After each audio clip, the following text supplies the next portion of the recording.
You know, when we think of the American Revolution, it's usually all redcoats, muskets, and midnight rides. But real life back then? It was a whole different world, harder, quieter, and far more intimate than the textbooks ever show. Imagine waking up not to the buzz of an alarm clock, but to the crackle of a hearth fire and the creak of wooden floors beneath bare feet. No phones, no cars, just your breath, the sound of wind through trees, and the weight of survival on your shoulders. Before we dive into battles and rebellion, I want to show you the world people were actually living in.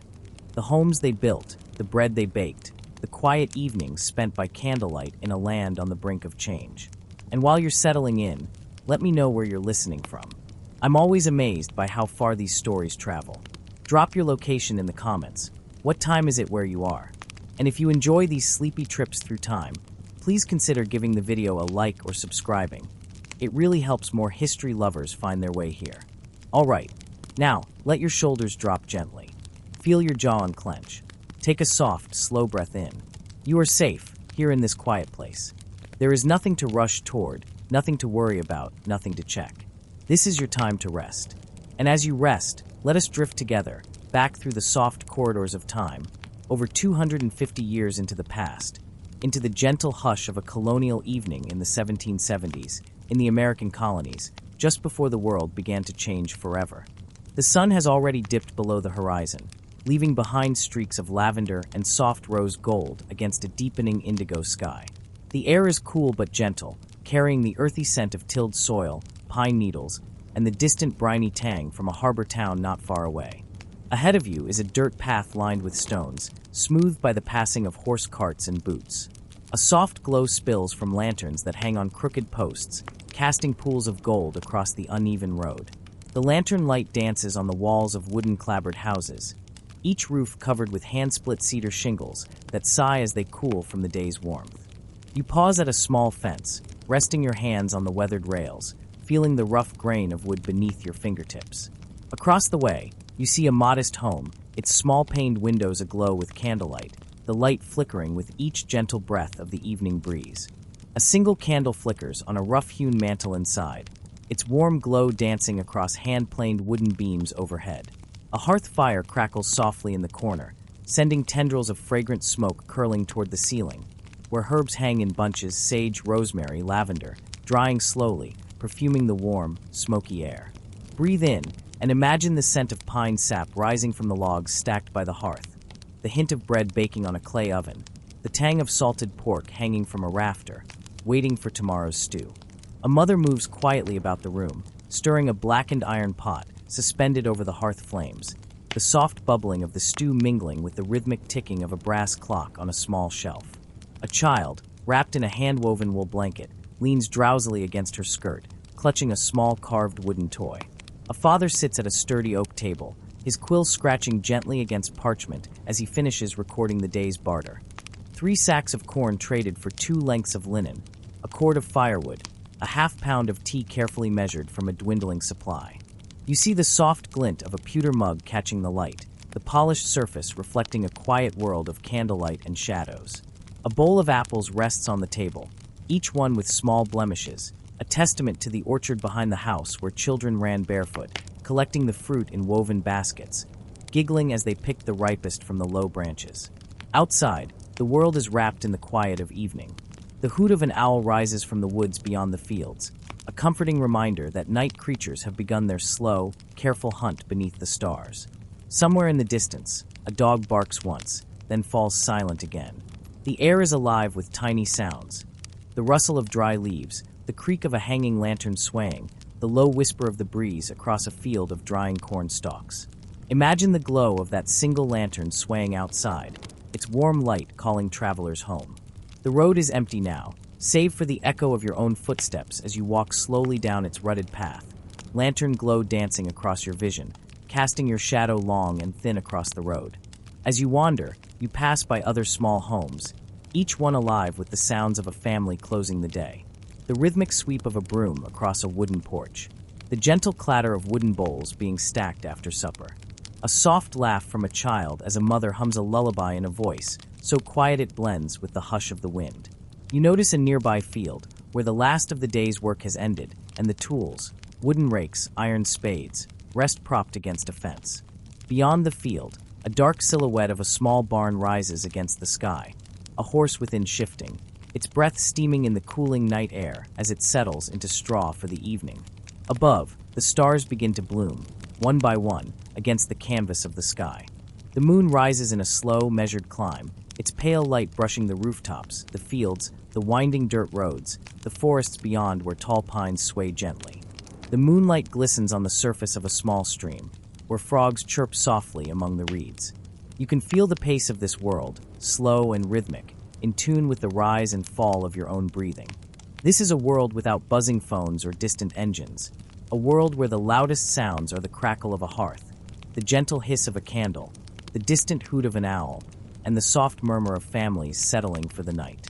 Let yourself settle into this rhythm, the way colonists did after a long day of tending fields, mending fences, sewing clothing, teaching children to read from a single well-worn Bible or primer, or gathering by the hearth to share stories passed down from elders who had crossed the vast ocean years before. In this moment, there is no war, no great battles, no thunder of cannons, just the quiet before the storm that history will bring. Here, the colonies are alive with ordinary lives, families building, loving, and living in a land that is both harsh and hopeful. Feel the hush of colonial night embrace you. Let it soothe you as you settle deeper into your pillow, your eyes heavy, your breathing slow. Know that this world moved at a tender, careful pace, each day a measured gift, each evening a quiet reward for the work completed. Let your mind drift, dear friend, through these lantern-lit streets, the small clapboard homes, the warm glow of hearth fires, the scent of herbs and wood smoke, the hush of the earth as it turns gently beneath a sky filled with stars. We will step beyond this parlor soon, into the wider world of the American colonies, to see what life was like before revolution changed everything. But for now, rest here in this soft glow, letting your thoughts drift like lantern fireflies in the dusk, as the quiet world of the 1770s wraps you in its gentle night. You are still here, dear friend, safe in this gentle place where time stretches like the slow ripple of moonlight across a quiet stream. As you rest, let us walk deeper into the world of the American colonies before the storm of revolution arrived. Let us see what life was like for those who lived here, who woke each day beneath the rising sun, tended their land, and gathered around the hearth each night, unaware that their quiet routines would one day shape the course of history. It is the year 1770. The colonies stretch along the Atlantic coast, 13 of them, each with its own way of living, its own rhythms, its own mix of people who have come across the ocean seeking land, faith, or opportunity.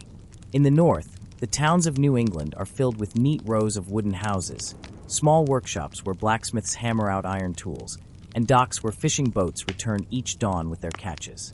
The people here live by the seasons, mending nets in winter, planting kitchen gardens in spring, gathering berries in summer, and chopping wood to prepare for the cold months that arrive each autumn, sweeping across the hills with sharp winds.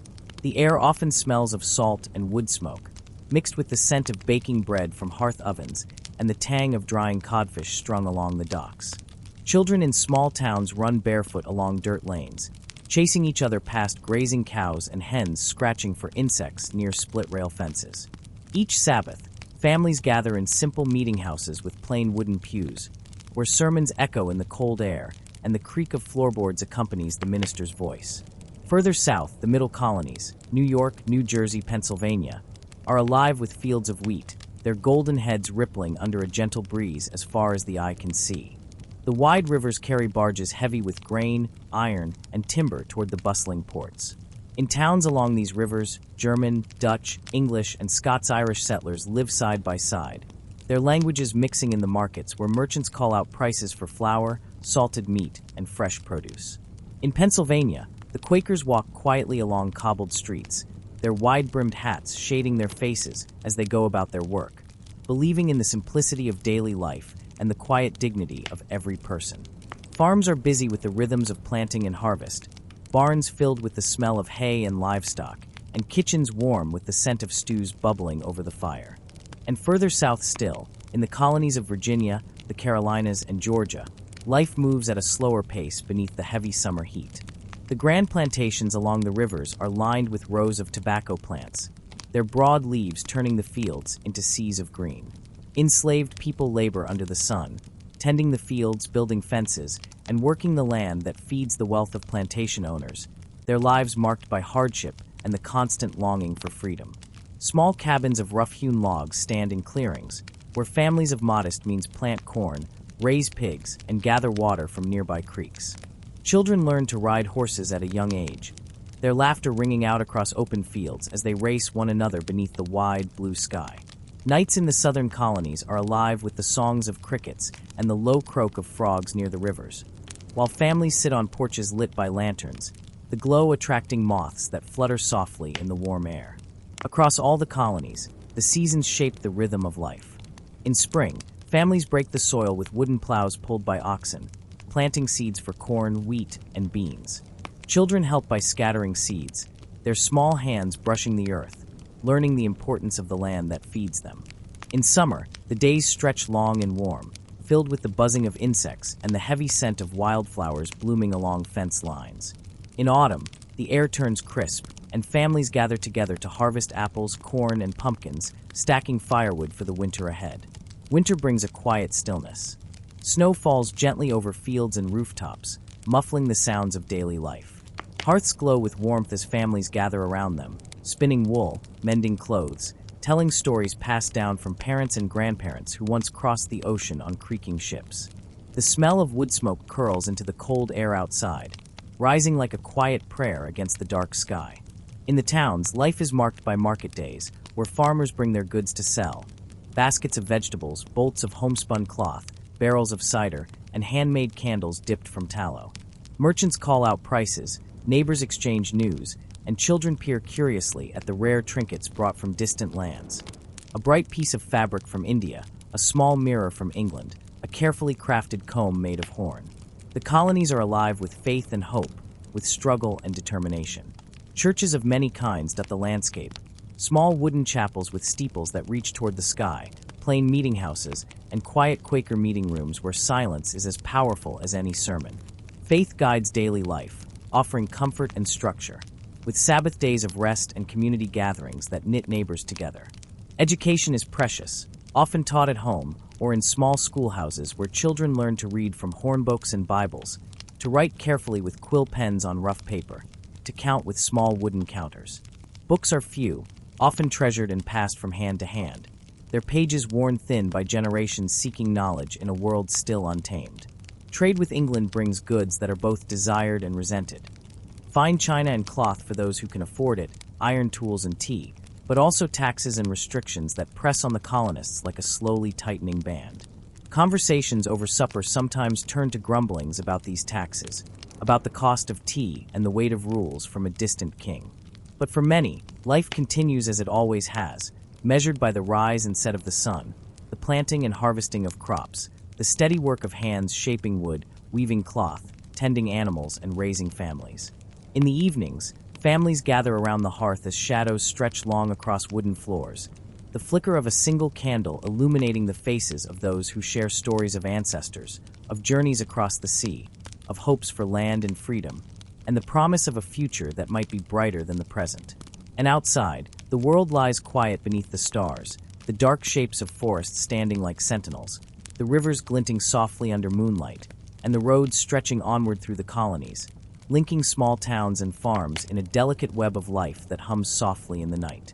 This is the world before the revolution, a world filled with simple routines and quiet hopes, with laughter around the supper table, with the hard work of hands that till the soil and mend the fabric of daily life, with small joys found in a well-made chair, a freshly baked loaf of bread, the laughter of children playing by a creek, and the soft hush of night settling over the land. As you breathe slowly, let your mind drift deeper into this world, where each day was a careful gift, each night a quiet embrace, each moment an opportunity to live in a land that was both beautiful and challenging. Feel the hush of these colonial nights as you rest, letting the sounds of a distant owl, the soft creak of a wooden chair, and the gentle crackle of a hearth guide you toward a place of calm. Here, the world moves at the pace of your breathing, steady and slow, reminding you that there is peace in simplicity, and that even in the smallest moments, there is a history worth remembering. Soon, we will step forward into the days when this quiet world began to stir, when whispers of rebellion began to float through taverns and market squares, when the ordinary became extraordinary. But for now, let yourself rest in this calm, in this gentle world that lived quietly before the storm. Breathe in and out. Let your thoughts drift like soft lantern light across the calm roads of the colonies, and allow yourself to feel the warmth of this history wrapping around you as you drift closer to rest. Rest easy, dear friend. Let your breathing remain calm and steady as we gently drift forward into the quiet moments before the world of the American colonies would begin to shift forever. The peaceful villages and small farms of the colonies were places of quiet hopes and daily work. But beneath the routines of planting and harvesting, of spinning and mending, small sparks were beginning to glow in the minds of the people, like tiny lanterns slowly lighting up a dark path. It is now the early 1770s, and the colonies are growing, with towns expanding along the rivers and coastlines, and new generations born under the wide sky of a land they now call home. Yet, as they live, work, and pray, messages from across the ocean bring news that does not rest easy in the minds of the colonists. Taxes, once distant, become an everyday burden.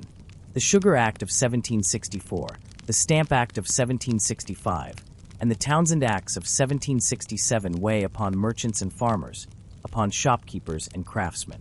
Each barrel of molasses, each sheet of paper, each piece of glass and tea, each tool and nail carries with it a price dictated by a distant king and parliament who live across the cold, churning waters of the Atlantic. For the people in the colonies, this begins to feel like a tightening rope, an invisible weight pressing upon their days. They see themselves as subjects of the king, yet also as people who have built homes with their own hands, who have raised families under the promise of freedom, who have cleared forests and planted fields, who have faced harsh winters and wild lands with courage. In small taverns, where the scent of ale and wood smoke fills the air, men gather at rough wooden tables, voices low at first, speaking of taxes, of ships waiting in the harbors, of the weight of rules they never chose. The conversations are quiet at first, cautious, but they begin to grow, like a small fire slowly gathering strength. In Boston, the harbor bustles with ships carrying goods across the Atlantic, but tension bubbles beneath the surface of its crowded streets. It is here, on a cold March evening in 1770, that a moment of violence will forever mark the pages of history. Soldiers stand guard in the streets, their red coats bright even in the twilight, muskets glinting under lantern light. The people of Boston, weary of the constant presence of soldiers, gather near the custom house, voices rising in anger, throwing snowballs and stones in protest of the taxes that burden their lives. In the confusion, a shot rings out, echoing through the cold air, followed by more gunfire that cracks like thunder in the narrow streets. When the smoke clears, 5 colonists lie dead or dying upon the frozen ground, their blood staining the snow, turning it dark beneath the lanterns that flicker in the night. This moment, which will come to be known as the Boston Massacre, becomes a cry that carries far beyond the streets of Boston, reaching the ears of farmers in Pennsylvania, of merchants in New York, of planters in Virginia. It becomes a story told by candlelight in small homes, a story that awakens something deep within the hearts of many who begin to feel that the distance between them and the king is growing too wide to cross. In the years that follow, more sparks fly. The tax on tea, a simple drink that fills homes with warmth each morning, becomes a symbol of control from across the sea. In December of 1773, under a sky heavy with winter air, a group of men, some dressed as Mohawk warriors to disguise their faces, climb aboard ships in Boston Harbor and quietly, methodically, throw chests of tea into the cold, dark water, the leaves unfurling beneath the surface, drifting away into the sea. This Boston Tea Party, as it will come to be known, is not just an act of rebellion, but a message, a declaration that the colonists will no longer accept what they see as unfair control. It is a message that ripples outward, carried by the tides and the winds, reaching the shores of distant colonies and the halls of Parliament in London. The response from the British government is swift and harsh. The coercive acts, which the colonists call the Intolerable Acts, close the port of Boston, restrict town meetings, and place the colony under tighter control, pressing hard upon the lives of those who have already felt the burden of distant rule. In small homes with hearths glowing against the cold, families speak in hushed tones of these acts, of what they mean, of what might come next. Farmers pause in their fields, leaning on their hoes, looking toward the horizon with quiet worry, wondering if the world they have built will soon be tested by something they cannot yet fully see. In taverns and meeting houses, in quiet gatherings beneath the stars, the colonists begin to speak of rights, of the power of the people to have a voice in the rules that govern their lives.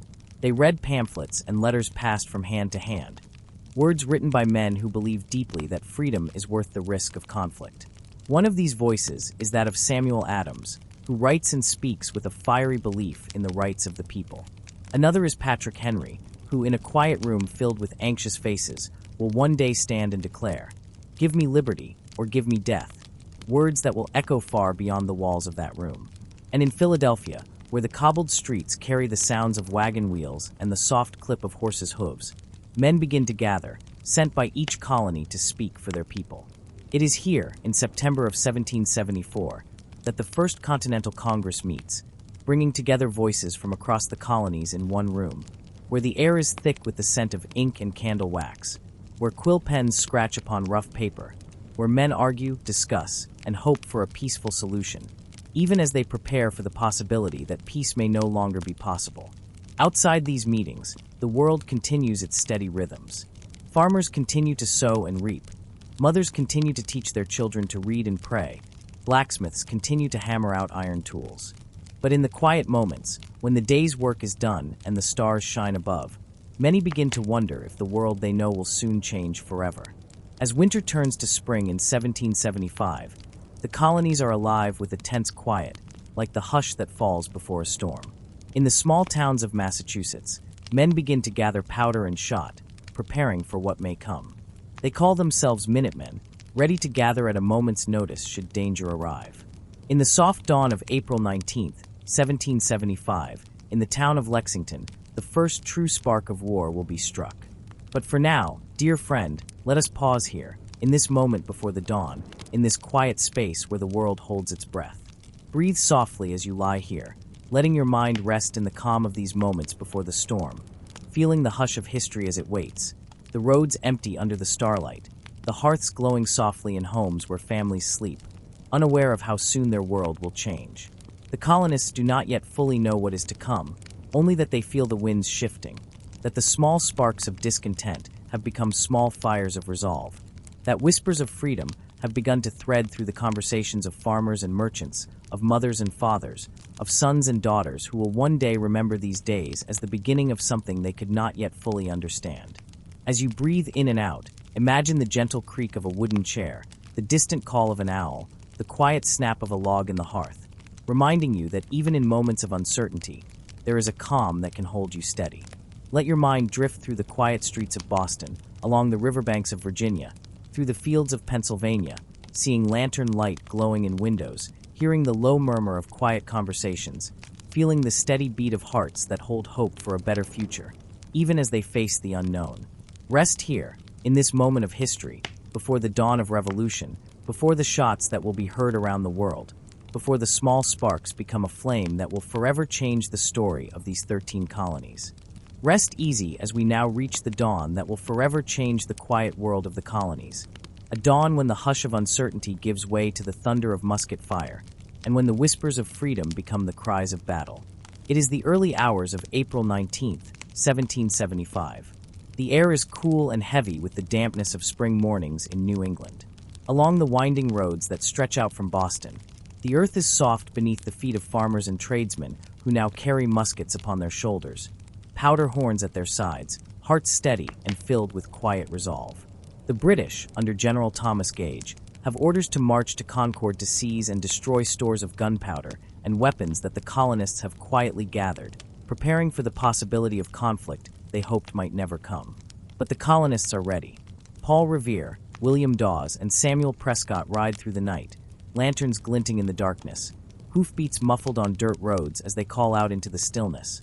The British are coming. In small homes along the roads, candles flicker to life as men rise from their beds, pulling on breeches and coats, quietly taking muskets down from pegs on the wall, kissing wives and children before stepping into the cool dawn to gather with neighbors on the village green. As the first light of dawn touches the rooftops of Lexington, a small band of Minutemen stands upon the green, their breath misting in the cold morning air, the grass wet with dew beneath their boots. Across the field, the red coats of the British soldiers advance, their polished bayonets catching the pale light of morning.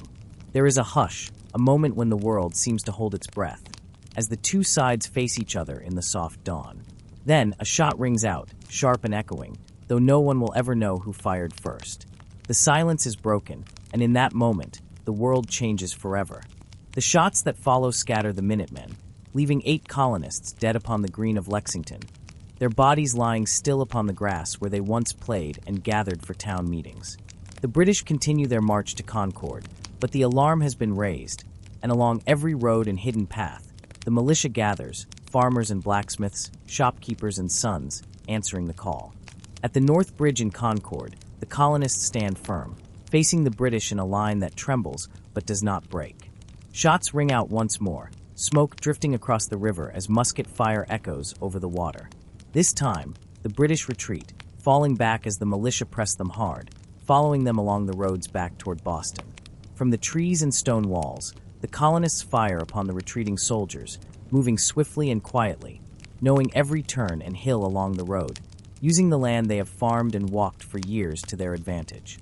By the time the British reach Boston, they have suffered heavy losses, and the news of what has happened spreads quickly through the colonies, carried by riders and word of mouth, reaching the farms of Virginia, the streets of New York, the quiet towns of Pennsylvania. In the days that follow, thousands of colonists gather around Boston, laying siege to the city, building fortifications on the hills and roads, cutting off the British from the surrounding countryside. They come with what they have: old muskets, powder, courage, and a belief that their cause is just that the fight for their rights and freedoms is worth the risk, worth the hardship that is to come. In June of 1775, the tension reaches a boiling point on the hills near Boston, at a place called Bunker Hill, though much of the fighting will take place on Breed's Hill, a smaller rise closer to the city. The colonists work through the night, building earthworks and fortifications, the scent of freshly turned earth mingling with the salt air from the harbor. As dawn breaks on June 17th, the British prepare to attack, their red coats bright in the morning light, drums beating as they advance up the hill. The colonists, under the command of Colonel William Prescott, wait behind their fortifications, holding their fire as the British come closer, closer still. "Don't fire until you see the whites of their eyes," Prescott is said to have told his men, conserving their precious ammunition, waiting until the British are near enough that their shots will count. When they do fire, the hill erupts in smoke and noise, the musket fire rolling down the lines, the British falling in rows as they press forward. Again and again, the British advance, and again, they are driven back, the slope of the hill littered with fallen soldiers, the air thick with smoke, and the cries of the wounded. On the third assault, the colonists, their powder nearly gone, are forced to retreat, the British taking the hill but at a terrible cost, losing over 1,000 men in the assault. For the colonists, the battle becomes a symbol of their resolve, a sign that they can stand against the might of the British army, that they can fight for their freedom with courage and strength. As the summer of 1775 unfolds, the colonies prepare for a long struggle, gathering supplies, forming armies, and sending word across the ocean, hoping still for peace but knowing now that war has begun. In Philadelphia, the Second Continental Congress meets, and among those gathered is a tall, quiet man from Virginia, George Washington, chosen to command the Continental Army, a force that is still untrained and poorly supplied, yet filled with determination. Washington travels to Boston to take command of the forces gathered there, riding through the camps where men from all 13 colonies have come together, their tents scattered across the fields and hills, fires burning against the cool nights as they wait, ready to continue the fight for their freedom. In the months that follow, the siege of Boston tightens, with the colonists building fortifications and preparing for the moment when they might drive the British from the city. Under the cover of night in March of 1776, Washington's forces move cannons captured from Fort Ticonderoga to the heights of Dorchester, overlooking the city and the harbor. When the British wake to find the cannons positioned above them, they know they cannot hold the city, and on March 17, 1776, they withdraw from Boston, sailing away as the colonists watch from the shore, a quiet triumph in their hearts. The colonies now stand on the edge of a greater struggle, knowing that the British will not give up easily, that the war will spread beyond Boston to the valleys of New York, the fields of New Jersey, the rivers of the South. Yet, in this moment, they feel the hope of freedom burning brighter, the belief that they can stand together, that they can build a new world where they can govern themselves, where their children can live free from the heavy hand of distant rule.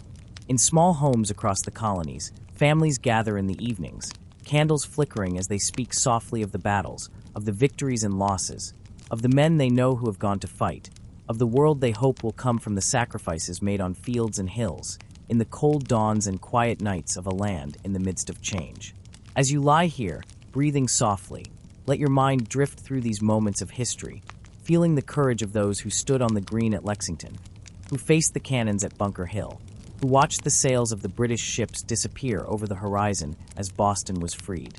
Feel the warmth of the hearth, the soft rustle of leaves in the night wind, the steady beat of your heart as you rest in the calm of these stories, letting the courage and hope of those who came before us bring you comfort in the quiet of your night. The war has begun, and though the road ahead will be long and filled with challenges, the dream of freedom has taken root, and the hearts of the people are steady, ready to face what comes with the quiet strength that carries them forward.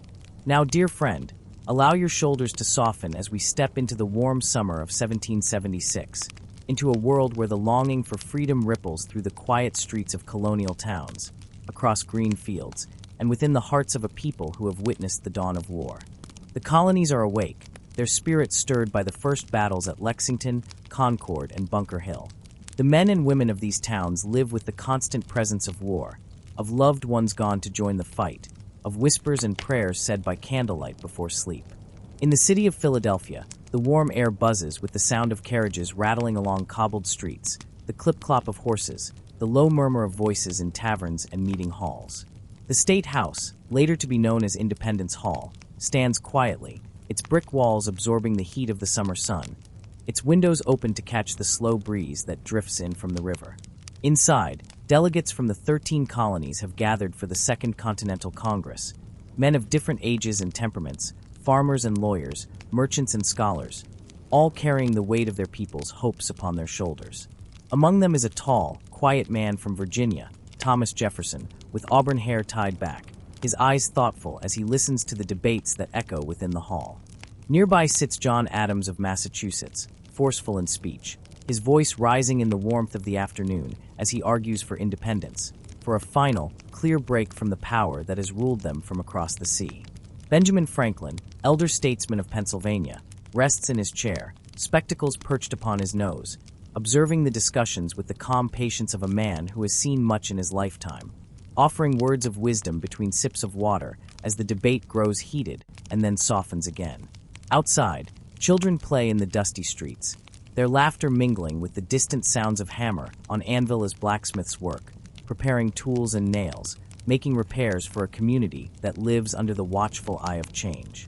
Women carry baskets from the markets, pausing to exchange news of the war, of loved ones who have gone to join Washington's army, of letters that arrive bearing news from distant battlefields.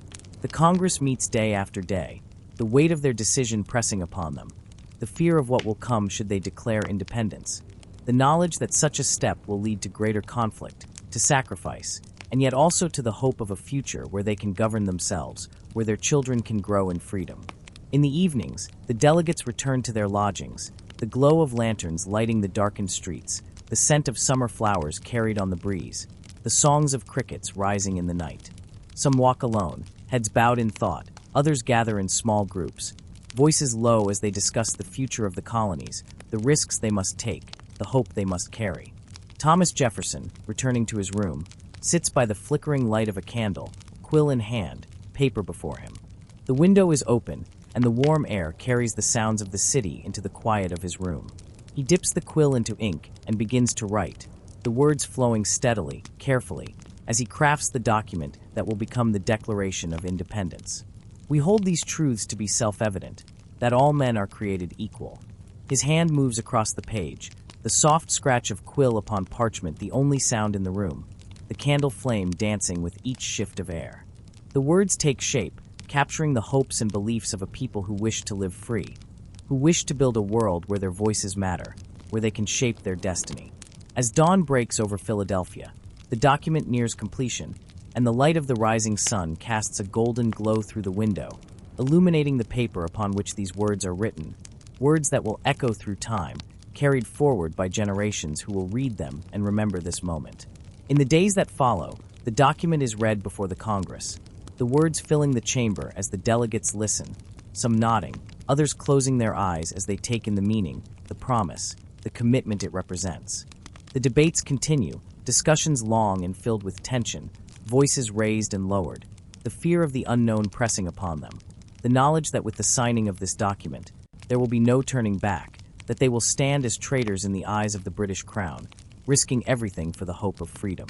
On July 2nd, 1776, the Congress votes for independence, and on July 4th, the final text of the Declaration of Independence is approved, the document ready to be signed, to be carried forth into the world as a statement of their intent, their courage, their belief in the right to govern themselves. Outside, the bells of the city ring, the sound carrying through the streets, over the rooftops, into the open fields beyond, where farmers pause in their work, wiping sweat from their brows as they listen, knowing that something has changed, that a new chapter has begun.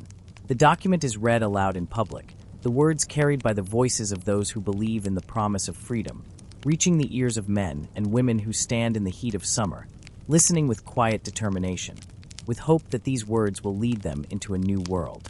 In taverns and homes, in meeting houses and fields, the Declaration of Independence is read and discussed, its words repeated softly in the evenings as families gather by candlelight, children listening as parents speak of freedom, of the dreams they hold for the future, of the sacrifices that may be needed to bring these words to life.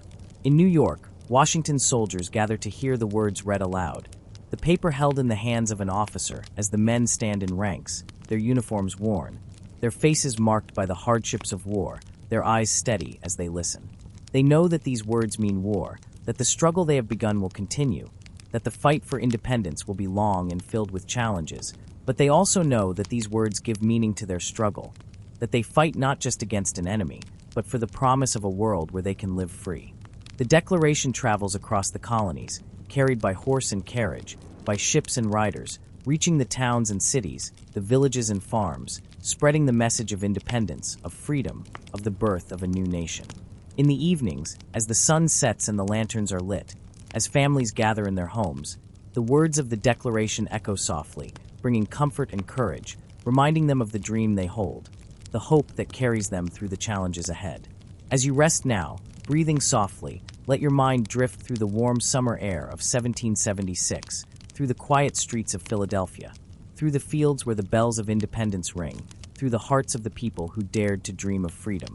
Feel the warmth of their hope, the strength of their courage, the quiet determination that guided their hands as they signed the document that would change the world, bringing forth a nation built upon the belief that all are created equal, that all have the right to life, liberty, and the pursuit of happiness. Let these words carry you into a gentle sleep, your breathing slow and calm, your mind resting in the soft embrace of history, knowing that the courage of those who came before us lives on in the quiet of the night, in the steady beat of your heart, in the hope that tomorrow will bring the light of freedom and peace.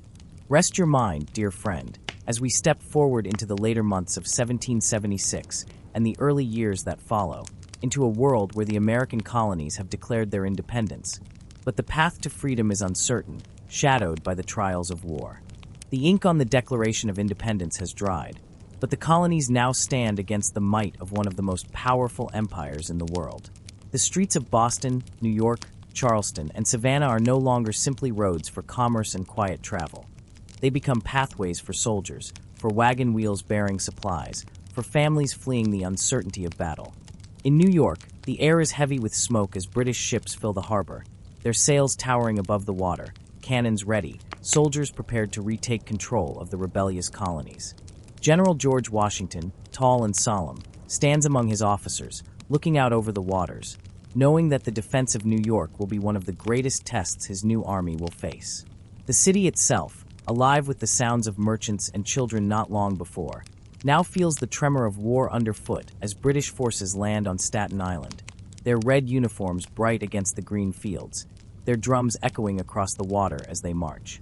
Washington's Continental Army is young, made of farmers, blacksmiths, carpenters, and young boys eager to prove themselves, many of them away from home for the first time, their hands still rough from plowing fields rather than carrying muskets. In August of 1776, the Battle of Long Island begins, the largest battle of the war. Cannons thunder, the smoke rising like a ghostly fog above the ground, the cries of officers calling orders, the shouts of men as they fight for each precious foot of land. The British forces, larger and better equipped, press forward, pushing Washington's army back, the weight of their power clear in every step. The soldiers of the Continental Army fight bravely, their hearts full of hope and fear, knowing that retreat may be their only chance for survival. Under the cover of night, with lanterns dimmed and whispers guiding them, Washington organizes a daring escape across the East River. Boats glide silently through the dark water, the oars dipping quietly, carrying soldiers away from the advancing British. A gentle fog drifts across the river, a blessing that hides their movements, allowing the Continental Army to slip away and live to fight another day. As autumn arrives, the British capture New York, and the city becomes a stronghold for their forces, its streets lined with patrols, its harbor filled with ships flying the British flag. Fires break out, sweeping through parts of the city, the glow of flames reflected in the harbor waters as the city changes under the hand of war. Washington's army moves, retreating through New Jersey, the soldiers weary, their clothing thin against the coming cold, their boots worn, some leaving bloody footprints in the snow as winter arrives. Supplies are scarce, food is limited, and the promise of freedom feels fragile in the bitter wind that cuts through their campfires. Yet, even in these darkest hours, hope flickers like the small flames of their campfires, warm against the cold night. In December of 1776, as Christmas approaches, Washington plans a daring move to revive the spirit of the cause. On the night of December 25th, with snow falling and the icy Delaware River flowing dark and cold, Washington leads his men across the river in small boats, the wind biting at their faces, ice clinging to the sides of the boats, the paddles heavy with frost. The soldiers, wrapped in what blankets they can find, shiver as they wait, the cold seeping into their bones. Yet their eyes are fixed on their leader, on the promise that this moment may turn the tide of war. As dawn breaks on December 26th, they reach Trenton, New Jersey, surprising the Hessian soldiers, German mercenaries fighting for the British, who are still waking from their Christmas rest. The battle is swift, the American forces capturing nearly 1,000 Hessians, a victory that breathes life back into the Revolution, reminding the colonies that hope is not lost, that courage and determination can light the way even in the coldest of winters. News of the victory spreads through the colonies, carried by riders through snow-covered roads, reaching small villages and towns where families gather around hearths, holding hands, praying for their loved ones fighting for freedom.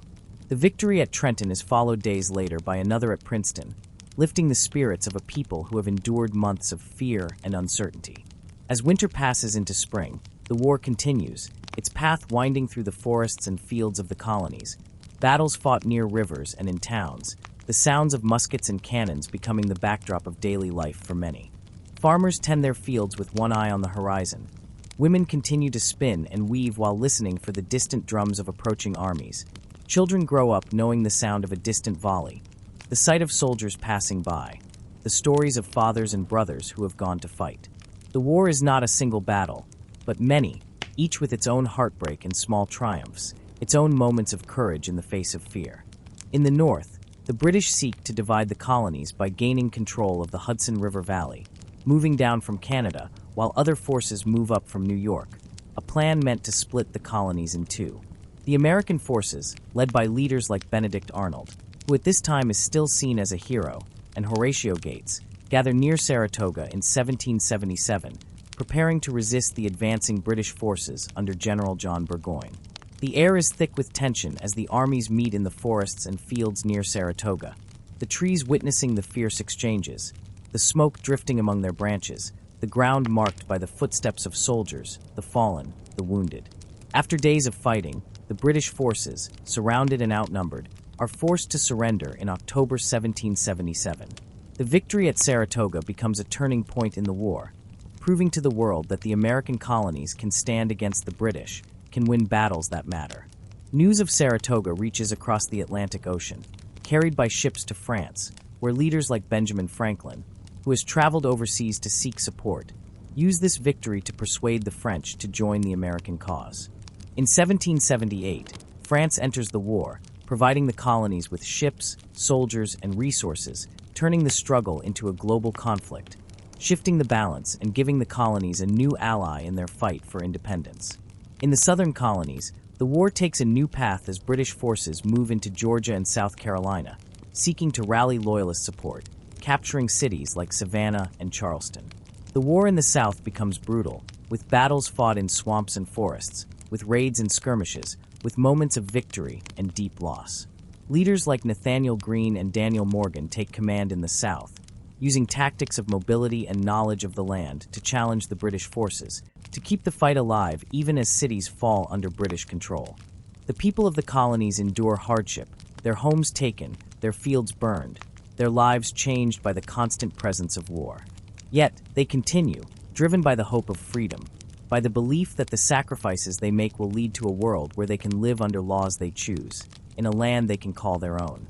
As you rest now, let your mind drift over these years of struggle, over the snowy banks of the Delaware River where hope was renewed, over the green fields of Saratoga where victory was won, over the forests of the South where the fight continued.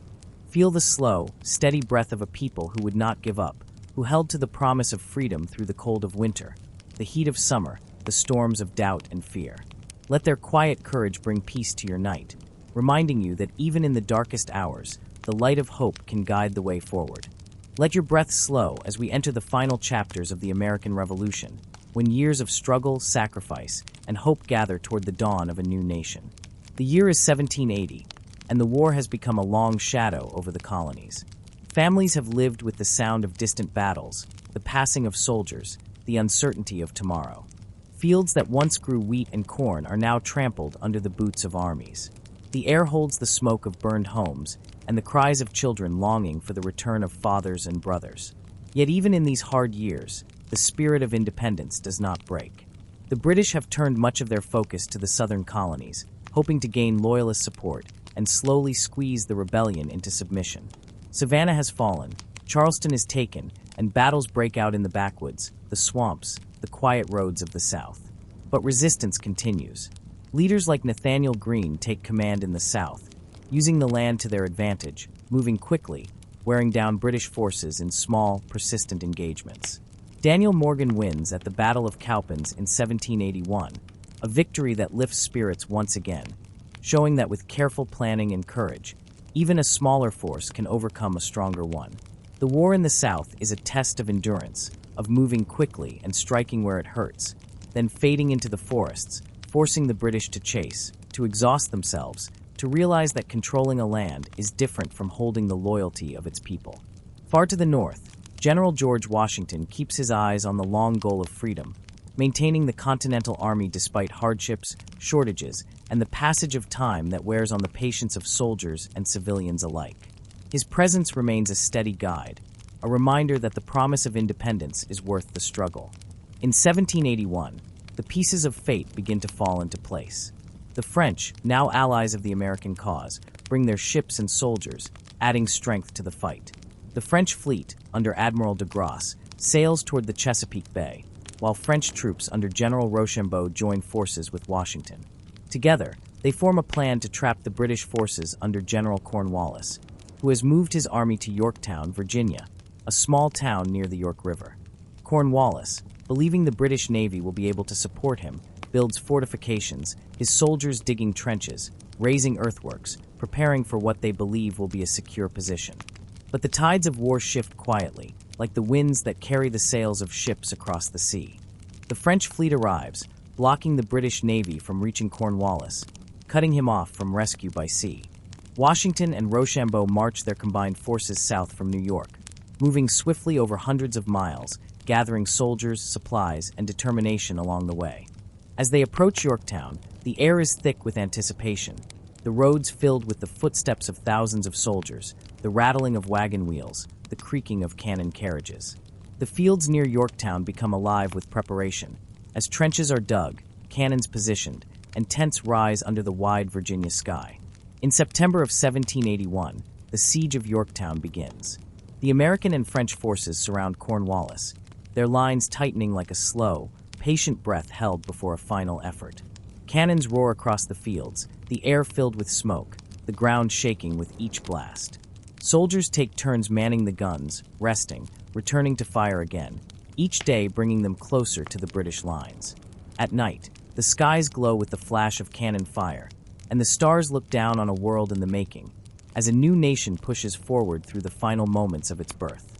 The siege lasts for weeks, with trenches creeping closer to the British defenses. On October 14th, American and French troops storm key British redoubts, capturing them in fierce but swift assaults that bring the siege lines even closer, making it clear that the British position is untenable. Within the British camps, the reality of their isolation settles in, the hope for rescue fading with each day as supplies dwindle and the constant bombardment weakens both spirit and position. On October 17, 1781, a white flag is raised above the British lines. The air is quiet, the cannons fall silent, the sounds of battle replaced by the whispers of soldiers who sense that something important has happened, that the long struggle may finally be coming to an end. Negotiations for surrender begin, and on October 19th, the formal ceremony takes place. Imagine the scene. The American and French forces lined up, their uniforms dusty from the siege, their faces marked with the weariness of war, but their eyes lifted with the light of victory. The British soldiers, their red coats faded, march out with dignity, their drums playing a slow, mournful tune, as they lay down their arms in a field near Yorktown. General Cornwallis, claiming illness, does not attend, sending his second-in-command, General O'Hara, to offer surrender. O'Hara attempts to surrender to Rochambeau, who directs him to Washington, who in turn motions for his own second-in-command, Benjamin Lincoln, to receive the surrender, a moment that quietly asserts the new nation's independence and equality. As the British lay down their arms, the long years of battle find a moment of stillness. The muskets stacked in rows, the flags lowered, the cannons silent, and the earth beneath them holding the memory of a war that has cost so much. News of the victory at Yorktown spreads through the colonies like a warm wind after a long winter. Riders carry the message to towns and villages, where people gather in churches, in meeting houses, on village greens, to hear the words that the war is ending, that freedom is within reach. In the homes of soldiers, mothers weep with relief, children run through the streets with laughter. Fathers embrace their families, the shadow of fear lifting, if only for a moment. The war is not officially over with Yorktown, but the victory there marks the end of major combat. The British government, weary of the costs of a war fought across the ocean, facing pressure from its people and parliament, begins to seek peace. In Paris, negotiations begin, with American representatives like Benjamin Franklin, John Adams, and John Jay working to secure terms that will recognize the independence of the United States. On September 3, 1783, the Treaty of Paris is signed. Great Britain recognizes the independence of the United States of America, setting boundaries that stretch from the Atlantic Ocean to the Mississippi River, from Canada to the borders of Spanish Florida. The war that began with a spark in the streets of Boston, with the cries of no taxation without representation, and the shot heard around the world at Lexington and Concord, now finds its conclusion. The American soldiers, many of whom have not seen their homes in years, begin to return, walking the roads that wind through forests and fields, back to the farms, workshops, and families they left behind. Some bear the scars of battle, others the quiet memories of comrades who will not return, all carrying with them the weight and hope of the nation they helped to create. George Washington, who led the army through victory and hardship, resigns his commission, returning to his farm at Mount Vernon, setting an example for the new nation that its leaders are to serve, not to rule as kings. In the cities and towns, people begin the hard work of building a country, of creating laws, establishing governments, and learning to live in freedom. The fields are plowed again, the workshops ring with the sound of hammers, and children grow up in a world where the idea of independence is no longer a distant hope, but a living reality. The American Revolution was not simply a war fought with muskets and cannons. It was a struggle of ideas, of courage, of ordinary people who stood for the belief that they could shape their own future. It was fought by farmers and shopkeepers, by women who managed homes and supported armies, by enslaved people who sought freedom, by Native Americans whose lands were caught in the tide of war, by families who sacrificed so much for a promise of a better tomorrow. As you rest now, let your mind hold the quiet image of that October day at Yorktown, the white flag fluttering, the cannons silent, the soldiers standing in the soft Virginia air, knowing that the world has changed. Feel the gentle pride that comes with the knowledge that from the hardship, from the struggle, a nation was born, imperfect yet striving, fragile yet determined, a place where the idea of liberty found a home. Breathe in the soft, steady rhythm of history, the calm that follows the storm. and let yourself drift into sleep, carrying with you the spirit of those who came before, who stood together in hope and courage to light the way for the generations to come. The cannons have fallen silent. The muskets are stacked neatly in armories, and the flags that once led men into battle now hang quietly in meeting halls and family homes. The American Revolution has ended, but the true work of building a nation is just beginning. In the wake of victory, there is a deep quiet across the land. Soldiers return home, some to farms that have grown wild in their absence, others to towns forever changed by war. Families embrace in the soft glow of lamplight, feeling the unfamiliar comfort of knowing that the constant fear of invasion and battle has lifted.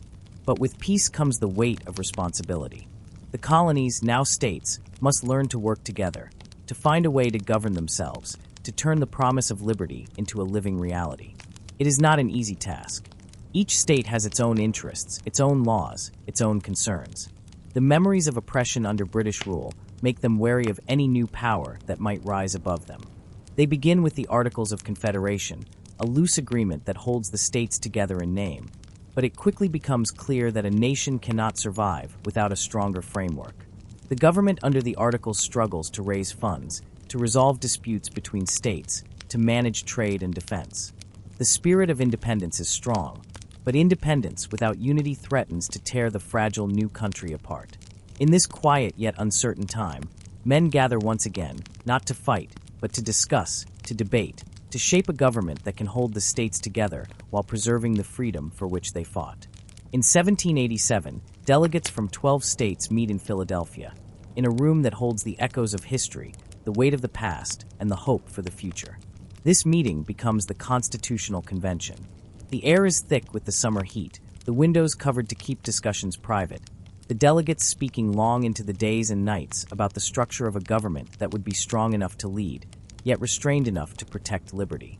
George Washington presides over the convention, his presence a steady reminder of the sacrifices made for independence.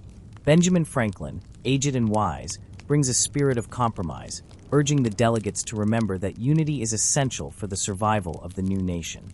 James Madison, with careful notes and a deep understanding of government, becomes known as the father of the Constitution. The debates are often intense, with disagreements over representation, the balance of power, and the protection of individual rights. Large states and small states argue over how representation in Congress should be determined. Questions about slavery and commerce weigh heavily in the room, the contradictions of a nation that claims liberty while allowing slavery unresolved but acknowledged. In September 1787, after months of debate, the Constitution of the United States is completed. It is a document of careful structure, establishing 3 branches of government: the legislative to create laws, the executive to enforce them, and the judicial to interpret them. It sets up a system of checks and balances, ensuring that no single branch becomes too powerful. It allows for amendments, understanding that as time changes, so too may the needs of the people. The Constitution is sent to the states for ratification, and debates break out across the new nation. Some fear that it gives too much power to the central government, while others believe it is necessary for survival. The Federalist Papers, a series of essays written by Alexander Hamilton, James Madison, and John Jay, argue for its adoption, explaining its principles and promises to the people. Slowly, one by one, the states ratify the Constitution. In 1788, it is officially adopted, and in 1789, the new government takes form. George Washington is elected the first president of the United States, a leader chosen not by force, but by the will of the people, embodying the ideals for which they fought.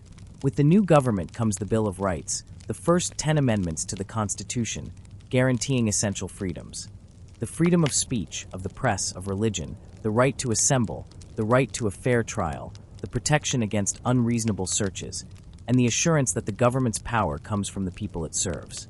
These rights are a promise to the generations to come, a reminder that liberty must be protected not only in times of war, but in times of peace, in the quiet moments of everyday life, in the choices made by individuals and communities. The birth of the new nation is not without challenges. Economic hardship remains, conflicts with Native American nations continue as settlers push westward, and the question of slavery casts a long shadow that will one day lead to another, even more painful conflict. But in these early years, there is also hope. Roads are built, trade expands, new states join the Union, and a sense of identity as Americans begins to grow. Schools are established, newspapers circulate, and debates about the nation's future fill the meeting houses and street corners. Children grow up in a world where independence is no longer a distant dream, but a living reality. They hear the stories of Lexington and Concord, of Valley Forge and Yorktown, of the men and women who stood firm in the belief that they could shape their own destiny. They learn that freedom is not simply the absence of tyranny, but the presence of responsibility, the commitment to justice, the willingness to participate in the building of a better society. As you rest now, let your mind travel across the fields and rivers of this young nation, where the dawn breaks over the mountains and the forests, where towns rise along the coasts and in the valleys, where people work, hope, and build, carrying forward the spirit of the revolution in their daily lives. Let the gentle sounds of the night remind you of the quiet strength that lies in perseverance, in courage, in the belief that a better world can be made through the actions of those who care enough to try. The American Revolution was a moment in time, but its spirit lives on in the hearts of those who remember, who learn, who continue to shape the world around them. It is a reminder that history is not just a series of events, but a journey of people, of communities, of nations striving toward ideals that are larger than themselves. Breathe softly, letting the stories of those who came before you settle in your thoughts, comforting you as you drift toward sleep. A gentle reminder that you, too, are part of a history that continues with each new day. In the quiet moments before sleep, let your mind hold the image of the stars above the fields where soldiers once camped, the rivers that carried messages of hope, the hills that echoed with the footsteps of those who believed in freedom. Let the calm wash over you, as the soft wind carries the whispers of history, reminding you that from struggle can come peace, from hardship can come hope, and from the courage of the few can come the freedom of the many. Sleep now, in the peace of knowing that you have journeyed through the story of the American Revolution, from the spark of resistance in Boston to the birth of a nation, a story of people who dared to believe in a better tomorrow, a story that continues in every moment you live with kindness, courage, and hope.